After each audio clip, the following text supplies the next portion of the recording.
很多人都说来泰国很便宜，但我在曼谷生活了一段时间之后，真的是这样子吗？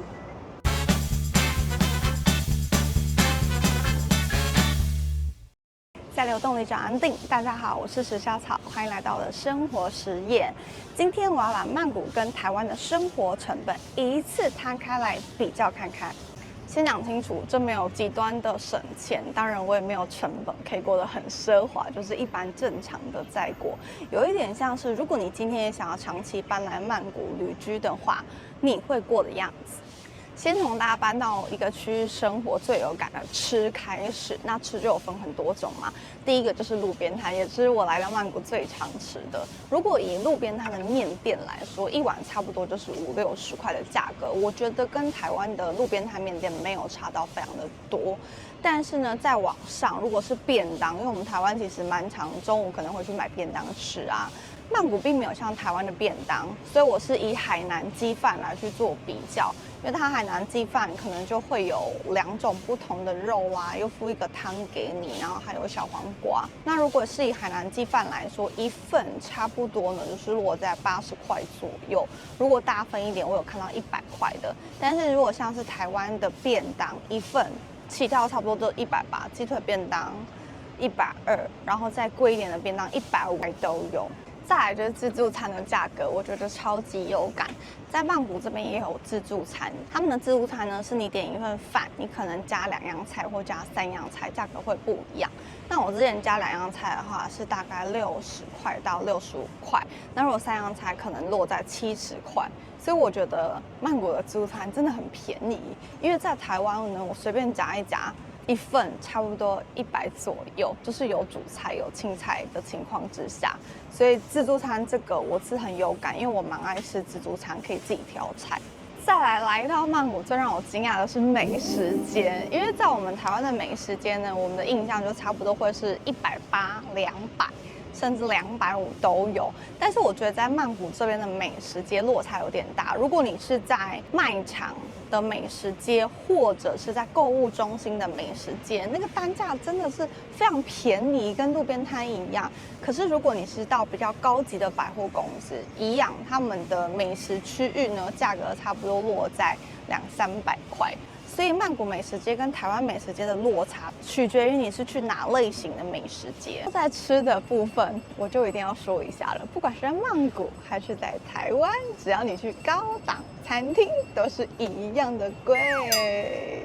吃的这一块，我还想要再讲一句，就是饮料的部分。我觉得路边不管是小餐车还是店面的饮料店，其实都卖得很便宜。因为我印象很深刻，是在台湾的饮料有越来越贵的趋势，就是现在买一杯珍奶可能就是80块左右。但是如果呢是在曼谷这边的话，大家买像这样子一杯手摇饮料，就是50块的价格。但这个有个但书哦，因为我发现去比较观光的地方或是名店，网络上炒得非常火红的名店，饮料的价格其实跟台湾差不多。或者是呢，你是去百货公司里面比较高档百货公司里面的饮料店，也是跟台湾差不多的价格。那至于咖啡厅，因为我很喜欢喝咖啡，咖啡厅的部分呢，我觉得区域性也有差，因为我有去比较热门受欢迎的区域喝咖啡，一杯也是差不多在150块。但是如果我是在我住的那一区阿努那边的独立咖啡厅，一杯就差不多80块的价格，再加一个蛋糕就非常的划算。那我在台湾也有喝咖啡的习惯，也会去咖啡厅。基本上我每次在台湾去咖啡厅，一定都是花个300块跑不掉。如果你点咖啡又再点甜点的话，差不多是300块。甚至有一些更贵的蛋糕，一块就200多块也是有的。所以呢，我觉得在曼谷这边的均价，咖啡厅的均价有比台湾再更低。接下来我想分享最让我震惊的 7-Eleven 价格。我跟大家讲，如果你来到曼谷，月底真的口袋空空，你不用吃泡面哦。你只要去 7-Eleven， 你就可以完美的度过3餐。因为 7-Eleven 实在是太便宜了，我印象超级深刻，在台湾的便利商店，只要出联名款，即便没有联名款，一份便当、一份咖喱饭、一份意大利面，差不多89、99。我记得我好像飞来泰国之前，还有看到一份109的，就是完全不是平价美食了。来到曼谷之后，那个 7-Eleven 的价格落差太有感了，一份打抛猪39块，一份炒蛤蜊面45块，总而言之就是便宜到你难以想象。我在想说，泰国的便利商店应该是全世界最便宜的便利商店吧？我来到曼谷之后啊，都是吃小吃路边摊，偶尔吃 7-Eleven 居多，所以在吃的部分，我真的是有觉得比我在台湾更省呢。那也是因为这个样子呢，所以我来的第一个礼拜还有在住宿煮东西哦。然后后来发现，哎嘿，外面好便宜呀，就全部都在外面吃喽。所以综合以上，我觉得看大家来了之后怎么吃，不管是选择餐厅、选择路边摊、饮料、咖啡厅，还是取决于你3餐怎么吃、怎么选。如果是跟我一样，我觉得铁定是比在台湾吃的更便宜。好啦，接下来就是要跟大家分享交通的部分喽。先跟大家说一下，我这趟来曼谷目前有乘坐到的交通工具。第一个呢是机场快捷，那是我第一天来到曼谷之后，我记得我搭来市区只花了45块而已。很便宜，对不对？像我们台湾如果要搭机捷的话，费用是比较高的。那再来的话呢，我搭空铁，我有搭捷运，我有搭嘟嘟车。这些都是我有乘坐过的。刚刚一开始有说到，我觉得机场快捷线的费用跟台湾机捷有落差，但是空铁捷运跟台湾的台北捷运价格没有落差太大。曼谷的 BTS 跟 MRT 价格单程都是落在17块到65块。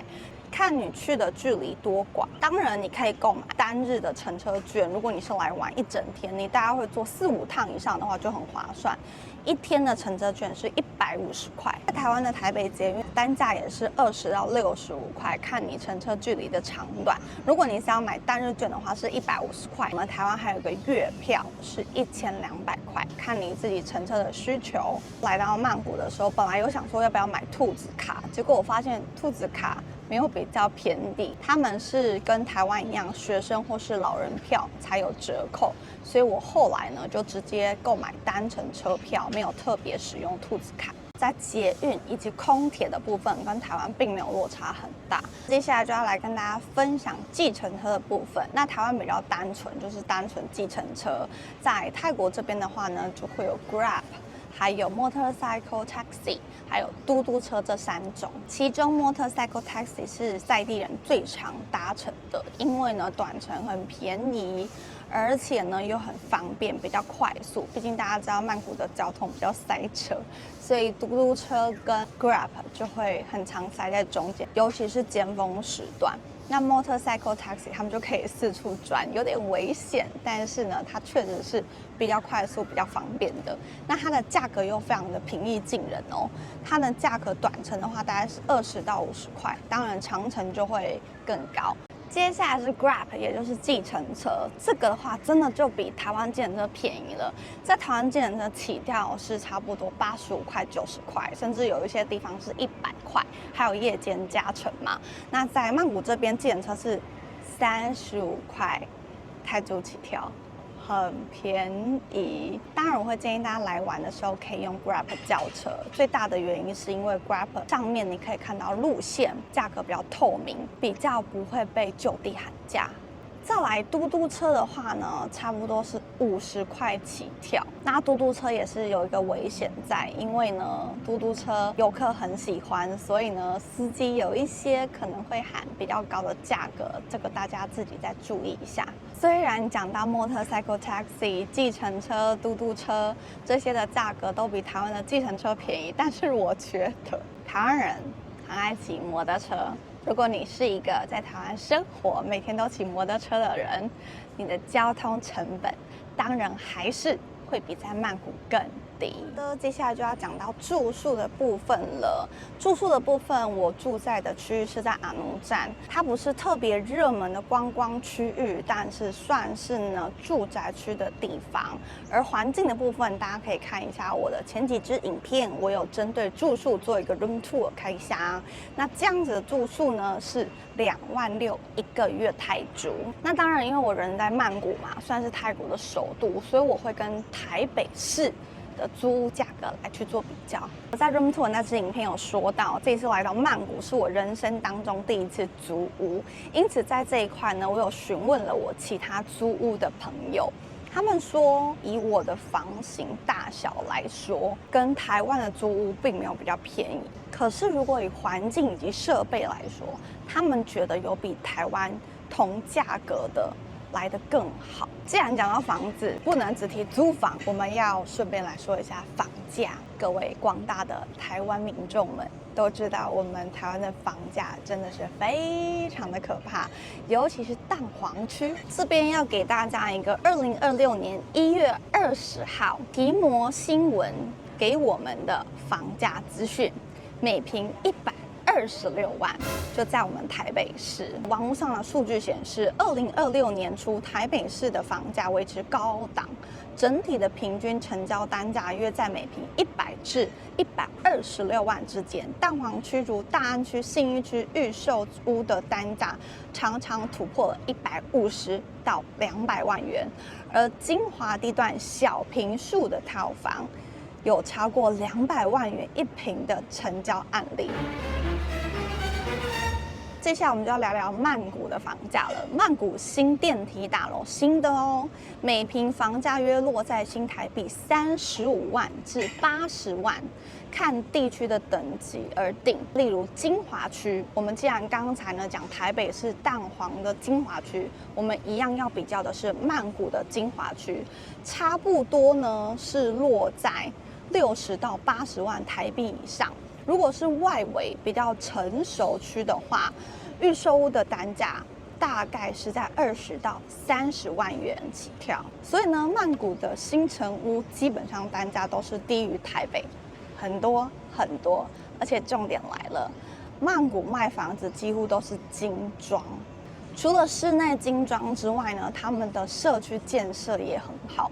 我看有一些在有高楼游泳池景的那种地方，单价也还是比台北市划算非常非常多。所以我觉得在房价这部分，我在曼谷买房好像比在台北买房有机会呢。住的这块呢，我个人比较下来是觉得，不管是住宿的环境、价格，还有整个品质，曼谷住宿大胜啊！接下来我想分享的成本是女生变美的成本。像我自己本身呢，会定期用头发，不管是修剪头发或是染头发。再来呢，我也会做美甲，以及女生嘛都会买一些保养品啦，或是彩妆品。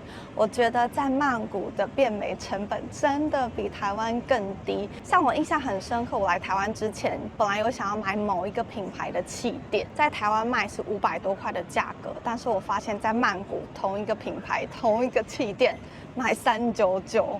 像那天我去逛了曼谷的药妆店，买了这个口红，只要99块。再来说到指甲，曼谷做指甲真的便宜到爆炸。我讲的是以同一个环境去做比较哦。我当然知道美甲有分比较便宜的跟比较高档、比较贵的，但是如果我们以同品质的状况去比较，真的在曼谷做指甲很便宜。大家如果有来曼谷，不管是旅居旅游也好，真的可以排一天去做指甲。衣服的部分，我们先不讲比较高档的高级品牌衣服，我们就说路边逛街随手看到的衣服，真的也好便宜。所以我觉得在曼谷变美的成本，不管男生女生都是比较低的。最后我想分享一下日用品，不管是洗碗巾啦，或者是洗衣球啦，这些部分我觉得跟台湾的价格落差没有很大，取决于你要在哪里买。如果是去传统市场买，铁定比较便宜；如果是去大卖场，尤其是比较知名的大卖场买，单价就会稍微高一些。所以把所有东西加起来，我的感觉是没有像大家说的泰国超级便宜到爆炸啦。但是呢，确实生存成本比台湾再更低一些。但我觉得真正的差别不只是价格，而是你花了这些钱，你获得了什么样子的生活。如果是你，你会选择在台湾生活，还是来曼谷试看看呢？这是池小草的流动生活实验，我们下一支影片见喽。